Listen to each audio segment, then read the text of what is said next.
I fell in love with it when I was really young. I used to work with my grandfather.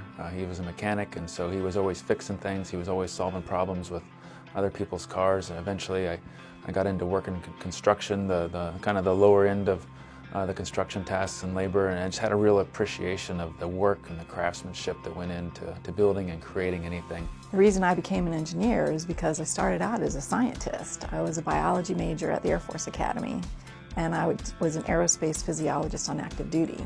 And once I separated from the service, I was trying to figure out what I wanted to do next. So I got an opportunity to work in environmental restoration as a scientist. But once I got exposed to what the engineers were doing, it was fascinating to me. When I made this decision when I was in high school, I lived on an air base in Spain, an American air base in Spain. So I had a firsthand understanding of what an Air Force Civil Engineer Squadron did.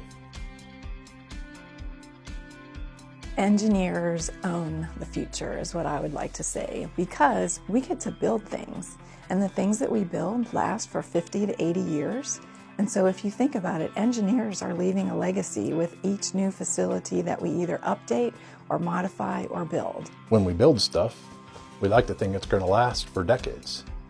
So by the nature of what we do, we're setting conditions for the future. For all the good ideas that we have and all the things that we want our Air Force to do, and for all the things that we need to be competitive in support of the National Defense Strategy, somewhere along the line, there's an innovator, there's an inventor, there's a thinker, there's a designer, there's a problem solving there, usually with an engineering degree that's supporting that. So I think they're absolutely essential for us moving forward.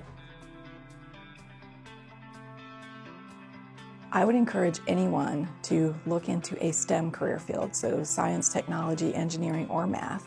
Of course, I favor engineering, but I think if you're in a technical specialty, there are many more opportunities open to you. I would recommend going and finding that little niche of engineering that's of most interest to you, that you can be passionate about. Talk to engineers. Understand what they do. It's not easy becoming an engineer, you know. It's hard work, but it's very, very rewarding.